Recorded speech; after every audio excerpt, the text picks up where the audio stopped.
है।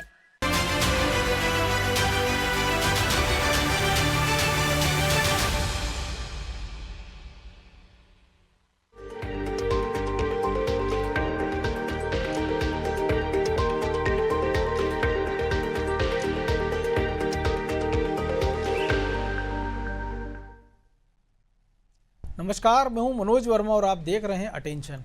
और अटेंशन में आज बात होगी स्वस्थ प्रदेश समर्थ प्रदेश। यह एक दौर था जब इलाज के लिए प्रदेश के मरीजों को दूसरे राज्यों पर निर्भर रहना पड़ता था, लेकिन अब वक्त बदल रहा है। अब प्रदेश खुद को मेडिकल हब के रूप में स्थापित कर रहा है। मुख्यमंत्री डॉक्टर मोहन यादव की मेडिकल पॉलिसी ने स्वास्थ्य सेवाओं को नई दिशा दी है। इसी कड़ी में केंद्रीय स्वास्थ्य मंत्री JP नड्डा ने श्योपुर और सिंगरौली में नए मेडिकल कॉलेजों की सौगात दी।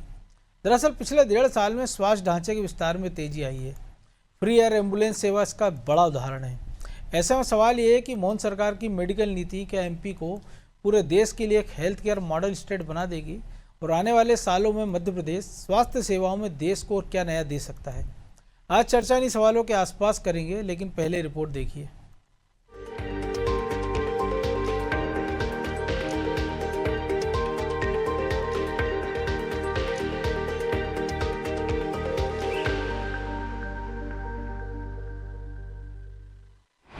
मध्य प्रदेश में स्वास्थ्य सेवाओं का हो रहा विस्तार, मोहन की मेडिकल नीति बेहद असरदार। कभी इलाज के लिए दिल्ली मुंबई की राह देखने वाला मध्य प्रदेश अब खुद एक मेडिकल हब बनता जा रहा है। मोहन सरकार की मेडिकल पॉलिसी ने प्रदेश की तस्वीर ही बदल दी है। आज स्वास्थ्य सेवाओं का जो विस्तार दिख रहा है, वो आने वाले समय में और भी मजबूत होने जा रहा है। दरअसल प्रदेश की स्वास्थ्य सेवाएं अब सिर्फ कागजों में नहीं, बल्कि जमीनी हकीकत में बदल रही हैं। मोहन सरकार की मेडिकल पॉलिसी ने स्वास्थ्य सुविधाओं को हर जिले, हर कस्बे तक पहुंचाने का बीड़ा उठाया है। भोपाल का एम्स, जबलपुर और इंदौर के बड़े मेडिकल सेंटर, हमीदिया अस्पताल जैसी संस्थाएं आज प्रदेश वासियों के लिए जीवन रेखा बन चुकी हैं। यानी कि स्वास्थ्य सुविधाओं का विस्तार लगातार हो रहा है। इसी कड़ी में केंद्रीय स्वास्थ्य मंत्री JP नड्डा ने श्योपुर और सिंगरौली में नए मेडिकल कॉलेजों का लोकार्पण किया, तो धार, बैतूल, पन्ना और कटनी में PPP मॉडल पर मेडिकल कॉलेजों की स्थापना के लिए MOU भी हुए, जिसे CM डॉक्टर मोहन यादव ने स्वास्थ्य सेवाओं को सशक्त बनाने के लिए उठाया गया एक अहम कदम बताया।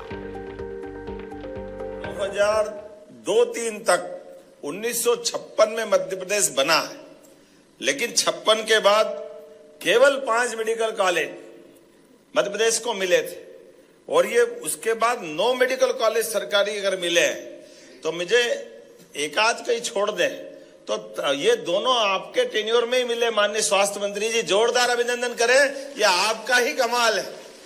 हमारे 9 मेडिकल कॉलेज अगर 2002-03 के बाद अगर मिले तो प्रत्येक मेडिकल कॉलेज में आप ही का आशीर्वाद। मोहन सरकार की सबसे बड़ी पहल फ्री एयर एम्बुलेंस सेवा है, जिसने जरूरत पड़ने पर मरीजों को मिनटों में अस्पताल पहुंचाने का इंतजाम किया। गांव हो या शहर, स्वास्थ्य सेवाएं अब हर किसी की पहुंच में हैं। 1.5 साल में ही प्रदेश में 15 नए मेडिकल कॉलेजों की दिशा में ठोस कदम उठाए गए हैं। सिवनी, नीमच, मंदसौर के कॉलेज शुरू हो चुके हैं, बाकी तेजी से बन रहे हैं। इससे मेडिकल कॉलेजों में भी सीटें बढ़ाई गई हैं और ग्रामीण क्षेत्रों तक विशेषज्ञ सेवाएं पहुंचाई जा रही हैं। आज जब 2 मेडिकल कॉलेज को लेकर के माननीय अध्यक्ष जी ने स्वयं, माननीय स्वास्थ्य मंत्री जी ने स्वयं ने फोन करके कहा, ये अलग बात है कि विभाग की तौर पर अभी हमारे लिए ऐसा लगता था कि शायद इस साल होंगे या अगले साल होंगे, क्योंकि कई सारी चीजों में अभी हमारी और भी गुंजाइश बाकी थी मध्य प्रदेश सरकार की। लेकिन आपने कहा नहीं, आदिवासी भाई बहनों के लिए जो पैरामीटर्स लिए वो पर्याप्त है, हम तुरंत कॉलेज की परमिशन देते। 100 के बेड के आपने 100 हॉस्पिटल की सीटें मेडिकल कॉलेज की, ये दोनों तरह से लाभदायी। लेकिन कहानी यहीं खत्म नहीं होती। मध्य प्रदेश में स्वास्थ्य सेवाओं को और बेहतर करने की अपार संभावनाएं हैं। पहला, सुपर स्पेशलिटी हॉस्पिटल्स। अगले चरण में हर जिले में सुपर स्पेशलिटी अस्पताल स्थापित किए जा सकते हैं। दूसरा, AI और टेलीमेडिसिन। दूर दराज के गांवों के लिए आर्टिफिशियल इंटेलिजेंस और टेलीमेडिसिन का इस्तेमाल किया जा रहा है, जिसे और बेहतर किया जा सकता है। तीसरा, पोषण और मातृ शिशु स्वास्थ्य, मातृ मृत्यु दर और शिशु मृत्यु दर घटाने के लिए विशेष मातृत्व एवं बाल स्वास्थ्य केंद्र खोले जा सकते हैं। चौथा, मेडिकल रिसर्च हब, भोपाल और इंदौर को मेडिकल रिसर्च और फार्मा इंडस्ट्री का नया हब बनाने की योजना पर भी काम किया जा सकता है। पांचवा, जन औषधि केंद्र विस्तार, हर ब्लॉक में जन औषधि केंद्र खोलकर सस्ती दवाइयां आम लोगों तक पहुंचाने के लिए भी काम किया जा सकता है।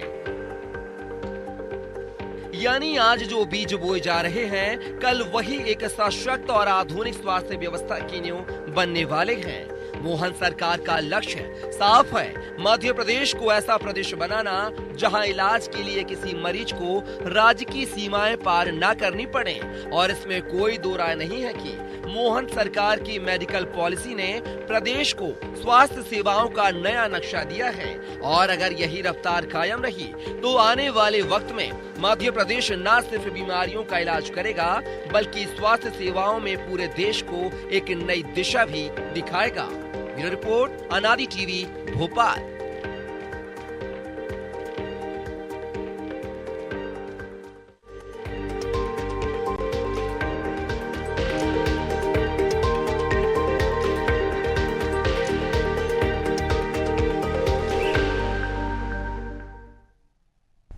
तो इसी पर चर्चा करने के लिए हमारे साथ जुड़ गए हैं स्वास्थ्य विभाग के पूर्व संयुक्त संचालक डॉक्टर शरद पंडित, बीजेपी चिकित्सा प्रकोष्ठ के संयोजक डॉक्टर अभिजीत देशमुख और हमारे सहयोगी ब्रजेश चौकसे।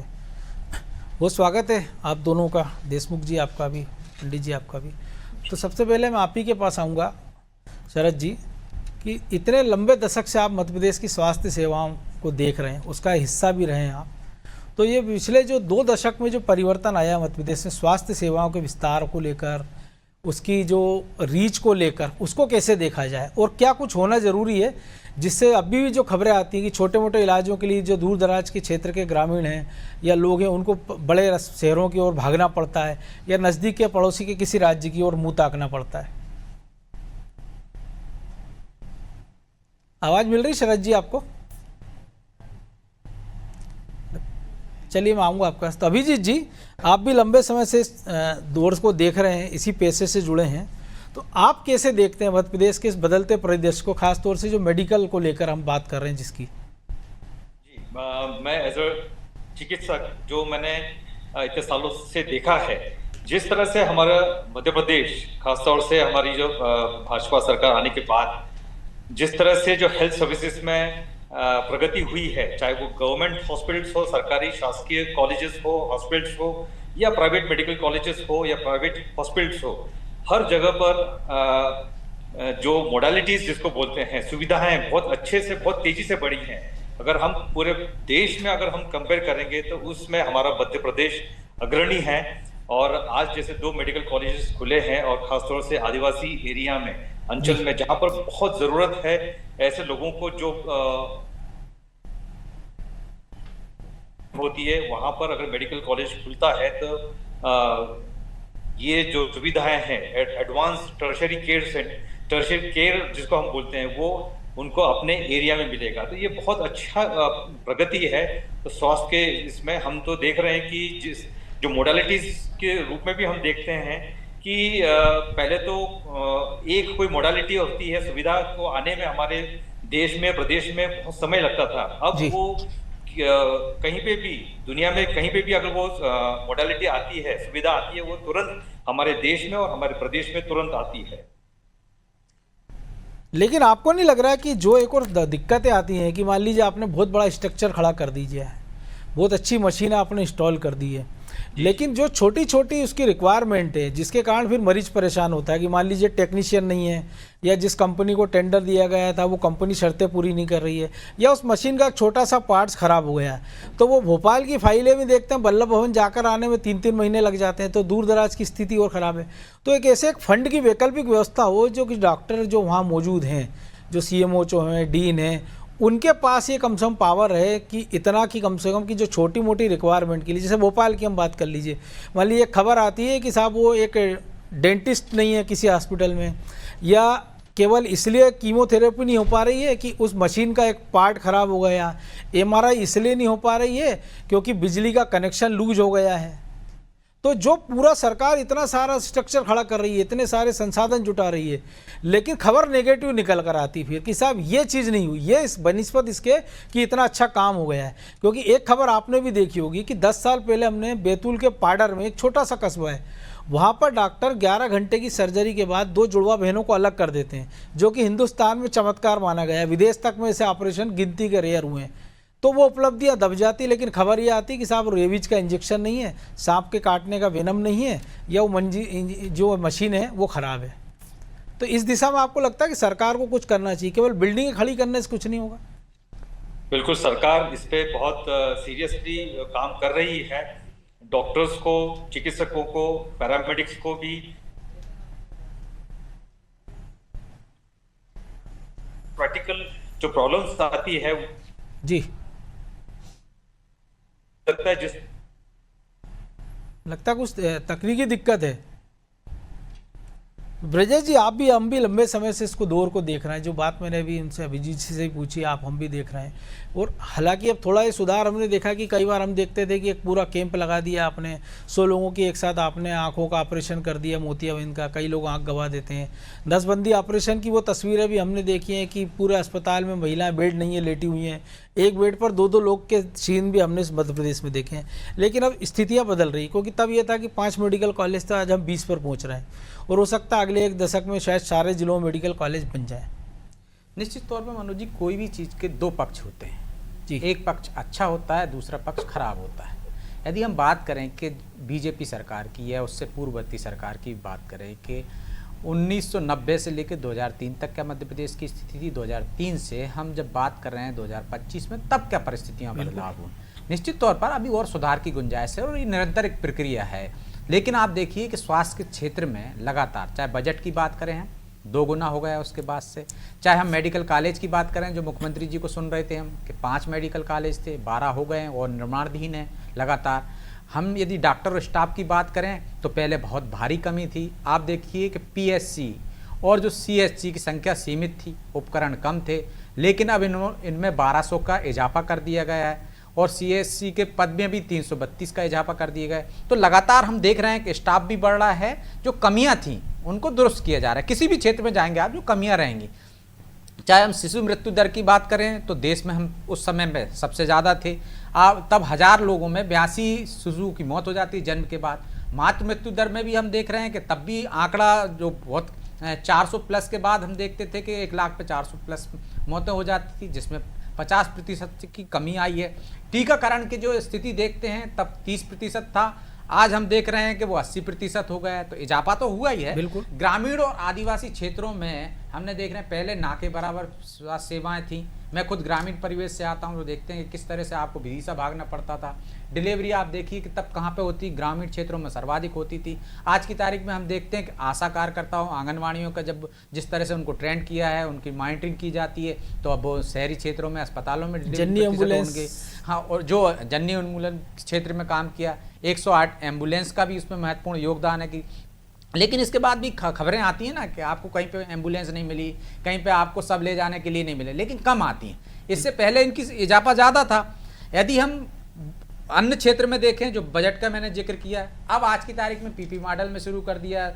आप देखिए एयर एम्बुलेंस है आपके पास, आयुष्मान भारत योजना है जिसके तहत आप बुजुर्ग आकर इलाज करा सकते हैं अपना। एक्सीडेंट पर यदि होती है, कोई मदद करता है, अस्पताल पहुंचाता, तो 25,000 सरकार दे रही है। और इसके साथ साथ 1.5 लाख का बीमा तत्काल आपको मिलता है कि आप उसका इलाज करा सकते हो। तो जिस तरह से लगातार कोशिशें की जा रही हैं, वो निश्चित तौर पर कोशिशें हो रही हैं। लेकिन इसके बावजूद आप देखिए आदिवासी क्षेत्रों में आज भी डॉक्टरों की कमी है, विशेषज्ञों की आज भी कमी है। लगातार हम देख रहे हैं कि चाहे वो कुपोषण की दर में हम राष्ट्रीय स्तर पर सबसे आगे हैं, आप देखिए औसत से ज़्यादा हैं। और इसके अलावा भी आप आदिवासी अंचलों की जो मैं बात की, आज देखिए आप वहाँ पर मेडिकल कॉलेज की बात हो रही है। सरकार की मंशा है कि हर जिला अस्पताल को मेडिकल कॉलेज में कन्वर्ट करें। उस दिन जैसे आपने भी कहा कि आप इंफ्रास्ट्रक्चर खड़ा कर दोगे, लेकिन आप विशेषज्ञ भी तो आपको चाहिए, आपको वो कर्मचारी भी तो चाहिए। तो उसमें जिस स्तर पर यदि आप पदों की संख्या में इजाफा कर रहे हैं और जो भर्ती का जो आपने लक्ष्य रखा है कि 3 साल में आप इतने कर्मचारी भरेंगे, उसमें मुझे लगता है कि वो तेजी लाने की जरूरत है। ब्रजेश जी, आपका शरद पंडित जी हमारे साथ जुड़ गए। शरद जी, जो मैंने आपसे सवाल पूछा था कि लगभग कई दशक से आप मध्य प्रदेश को नज़दीक से देख रहे हैं, स्वास्थ्य क्षेत्र से आप जुड़े हुए हैं, तो कुछ बदलाव जो हुआ है और क्या बदलाव और होना चाहिए? डॉक्टर पंडित, आवाज मिल रही है आपको? निश्चित रूप से जो है हमारे यहाँ जो समस्याएं थी वो कम तो हुई हैं। देखिए, हेल्थ डिपार्टमेंट बड़ा चैलेंजिंग डिपार्टमेंट पर जनता की अपेक्षाएं बहुत अधिक रहती है और ये जो चीजें हैं ये आप गए कि पूरी तरह से संतोष हो जाए वो स्थिति जो है वो आती नहीं है। परंतु फिर भी हम ये कहेंगे कि अभी जो स्वास्थ्य सेवाओं में जो दिन पे दिन जो सुधार हो रहे हैं उससे निश्चित रूप से जनता को बहुत अधिक लाभ मिलेगा। देखिए, अब मेडिकल कॉलेजेस की बात हुई, मेडिकल कॉलेजेस जो हैं हमारी संख्या बढ़ने से हमारी जो मुख्य समस्या थी कि डॉक्टर्स की कमी है, वो डॉक्टर्स की कमी की पूर्ति जो है निश्चित रूप से अब होने लगी है और हो भी रही है और आगे भविष्य में भी निश्चित रूप से इन मेडिकल कॉलेजेस। जी, आपकी आवाज कुछ प्रॉब्लम आ रही है, मैं फिर से आऊंगा शरद जी आपके पास। भवनों की जी जी बोलिए शरद जी। जी हाँ, भवन की जहां तक स्थिति, भवन भी अब काफी बन गए हैं, तो इसलिए ये जो समस्याएं पहले थी कि जो डॉक्टर्स नहीं,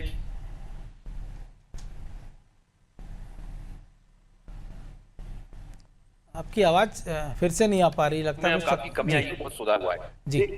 लेकिन एक जो बड़ी समस्या आपने कहा कि डॉक्टर्स मिल रहे हैं, लेकिन अभी भी हम देखते हैं कि ग्रामीण क्षेत्रों में डॉक्टर्स मिल नहीं पाते। बॉन्ड जरूर भरवा लेती सरकार, लेकिन उसमें एक ऑप्शन हो जाता है, वो पैसा भरते हैं फिर उस बॉन्ड से मुक्ति पा लेते हैं। कई बार हाई कोर्ट, सुप्रीम कोर्ट के निर्णय भी ऐसे जाते हैं कि सरकारों के हाथ बांध देते हैं। तो इस दिशा में कदम भी आपको लगता है कुछ उठाया जाना चाहिए? ये जो मेडिकल कॉलेज हैं कि नए मेडिकल कॉलेज ऐसे क्षेत्रों में बना दिए जाएँ जो ग्रामीण इलाकों में, दूर दराज के इलाकों में है। हाँ, बिल्कुल बिल्कुल, आप जो ये कह रहे हैं इसमें एक तो ये है कि हमको प्रायोरिटी डिसाइड करना पड़ेगी। हमारे जो ऐसे रूरल क्षेत्र के जो क्षेत्र हैं वहाँ हैं, आदिवासी क्षेत्र हैं, ऐसे अंचलों में जो है मेडिकल कॉलेज की स्थापना, और हमको सरकार से हमारी जो डॉक्टर्स की अपेक्षा है कि डॉक्टर्स फ्रेंडली पॉलिसीज बने जिसमें डॉक्टर्स को हम अट्रैक्ट कर सकें। डॉक्टर्स हमारे जो है गवर्नमेंट सेवाओं के लिए जुड़े और गवर्नमेंट सर्विसेज में आए। तो अब ये सब सारी चीजों को हमको देखना पड़ेगा। ये नीतिगत निर्णय है, परंतु निश्चित रूप से ये जो पहल हो रही है ये सार्थक है और दिशा में निश्चित रूप से परिणाम आएंगे। देखिए, जो है हमारे यहाँ जो मातृ मृत्यु दर थी पूर्व में, जो शिशु मृत्यु दर थी, जो हमारा जो प्रजनन दर थी यानी जिसको TFR बोलते हैं, टोटल फर्टिलिटी रेट, ये सारी चीजों में जो इंप्रूवमेंट है, ये स्वास्थ्य सूचकांक बढ़े हैं। तो निश्चित रूप से यदि सरकार की तरफ से ईमानदारी से जो प्रयास हो रहे हैं और डॉक्टर्स फ्रेंडली पॉलिसी यदि और ज्यादा जो है वो कारगर ढंग से लागू की जाए तो उसमें क्या पॉलिसी हो सकती है? क्योंकि डॉक्टर अभिजीत जी भी जुड़े हैं, तो आपकी बात हो सकता है वो सीधे सरकार तक पहुंचा सकते हैं। बिल्कुल, देखिए, डॉक्टर्स फ्रेंडली पॉलिसी का मेरा आशय ये है कि डॉक्टर्स को जो है हमको वो वातावरण देना पड़ेगा, वो सैलरी स्ट्रक्चर देना पड़ेगा, उनको जो है वो पोस्ट ग्रेजुएशन के लिए और ज्यादा अवसर प्रदान करना पड़ेंगे। जो डॉक्टर्स आदिवासी क्षेत्रों में, ग्रामीण क्षेत्रों में जो सेवाएं दे रहे हैं, देखिए डॉक्टर्स की सर्विसेज को आप अन्य सर्विसेज से कंपेयर नहीं कर सकते। हालांकि हर जो है सेवा का क्षेत्र सम्मानीय है, उसका आदर किया जाना चाहिए, परंतु डॉक्टर्स के मामले में जो है मैं समझता हूं कि उनका सैलरी स्ट्रक्चर जो है वो अन्य से तुलना करते हुए नहीं बजाय उनकी सेवाओं का वो एक अलग ही तरह का दायरा है। तो इसलिए उसमें वो जो काम करते हैं उनको यदि जो है वो अच्छा सैलरी स्ट्रक्चर दिया जाए तो मैं नहीं समझता हूं कि कोई भी डॉक्टर जो है ग्रामीण क्षेत्र में भी, आदिवासी क्षेत्रों में भी बराबर सेवाएं देने के लिए। एक और चीज समझना चाहूंगा शरद जी में कि जिनमें हम जो सिकल सेल को लेकर मध्य प्रदेश में काम हो रहा है उसको आप कैसे देखते हैं? नहीं, देखिए, वो भी बहुत एक अच्छा जो है वो एक पहल की है जो शासन की तरफ से। सिकल सेल के लिए जो है वो पूर्व में जो है वो कुछ सिलेक्टेड ब्लॉक्स थे, अब पूरे मध्य प्रदेश में जो है सिकल सेल के पेशेंट हो जी बीमारी के बारे में जागरूक नहीं थी, लोग मस्ती नहीं थे कि किस तरह से होती है, परंतु अब जो है रक्त परीक्षण होने लगे, इसके लिए अवेयरनेस के प्रोग्राम होने लगे, तो अब लोग आगे आए हैं, से इसके परिणाम निकलेंगे और जो सिकल सेल से पीड़ित जो बच्चे हैं या जो। आपकी आवाज में कुछ प्रॉब्लम। अभिजीत जी, आपने सुना पंडित जी को, वो कह रहे थे जो चिकित्सा को लेकर कि इंफ्रास्ट्रक्चर तो बहुत अच्छा है, लेकिन जो सुविधाएं मिलना चाहिए डॉक्टर को, तो मुझे लगता है कि शायद आप तो ये बात शासन तक पहुंचा ही देंगे। लेकिन इसके अलावा आपका कोई सुझाव है सरकार की ओर से कि क्या होना चाहिए कि डॉक्टरों को ये आश्वासन हो? और दूसरा कि अभी जो क्राइसिस हम देख रहे हैं, क्योंकि अमेरिका का टैरिफ को लेकर और जेनरिक दवाओं के मामले में मध्य प्रदेश एक बड़ा हब है हिंदुस्तान में जी, तो उसके पैरेलल उस जो सुविधा है उनको उस क्षेत्र को भी मिलना चाहिए, क्योंकि एक ऐसे ही एक मेडिकल हब जो है उज्जैन में बनाया जा रहा है। तो बिल्कुल। इस दिशा में भी सरकार को कुछ प्रयास करने चाहिए कि दोनों चीज़ें साथ साथ चले, कि जो उससे जुड़ा इंफ्रास्ट्रक्चर है, जो मशीनें हमारे यहाँ शायद वो बनने लग जाएं, जो उससे बिल्कुल। जुड़े उपकरण हैं। बिल्कुल। सबसे पहले तो मैं जो आपने कहा था कि जो चिकित्सकगण है उनकी सुविधा, उस पे सरकार बहुत अच्छे से काम कर रही है। और आपको पता होगा कि उनका जो सैलरी स्ट्रक्चर है उसको भी उन्होंने रिवाइज किया है, और DACP जिसको हम बोलते हैं, उनकी काफी सालों से मांग थी, उसको भी पूरा किया है। और इसको देखकर मुझे लगता है कि जो चिकित्सकगण अब सेवा की तरफ अट्रैक्ट होंगे और जुड़ेंगे। जी, लगता इंडिया है जी, भारत में बनने वाली इंस्ट्रूमेंट्स हम है वो बहुत कारगर रहेगा, क्योंकि जरूरी है हमारे प्रदेश में, वो हमारे उज्जैन में खुल गया है और यहाँ पर काम तेजी से हो रहा है। और जो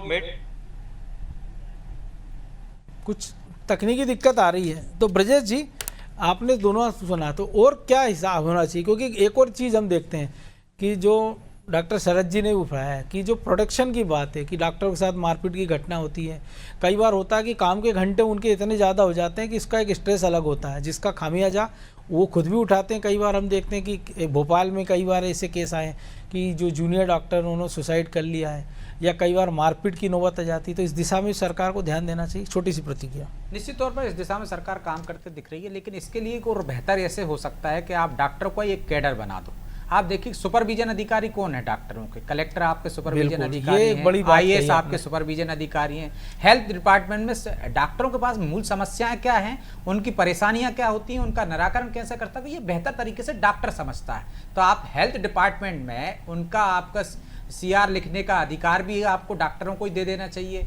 क्या बेहतर सुविधाएं हो सकती हैं उनके लिए, इसका विचार भी वो कर सकते हैं। लेकिन इसके ऊपर आपने उनको मैनेजमेंट भी वही देखेंगे, तो मुझे लगता है ज्यादा बेहतर और विचार तो चल ही रहा है शायद, और ज्यादा बेहतर हो सकता है, क्योंकि वो एक समस्या से वहां से निकल के आता है। जो व्यक्ति नीचे से ऊपर जाएगा तो उसे वो समस्याओं का पता होगा कि उसका निराकरण कैसे किया जा सकता है। उन समस्याओं को वो जूझते हुए आए, ना कि एक IAS अधिकारी जिसको कोई लेना देना नहीं है कि मरीज से किस तरह से व्यवहार करने पर मरीज उस समय कितनी उत्तेजना में आता है, जब उसका इलाज कराने किसी भी मरीज के साथी आते हैं वो किस तरह से व्यवहार करते हैं, उनको क्या सुविधाएं वहां चाहिए पड़ती। तो ये जो समस्याएं हैं उनका निदान होना चाहिए। देखिए उस दिशा में सरकार कोशिश भी कर रही है। जैसा आपने ग्रामीण क्षेत्रों के बारे में कहा, कनेक्टिविटी के लिए भी सरकार ने बाकायदा बजट में अलग से प्रावधान किया है, इस बार इंफ्रास्ट्रक्चर के लिए अलग से प्रावधान किया है। तो वो सारी समस्याएं हैं ना, यदि 46,000 पद नए सृजित किए हैं और उनमें 18,000 से अधिक पद 3 साल में भरने की बात की जा रही है, तो जो एक समस्या आती है नीचे तक के काम का बोझ अलग है।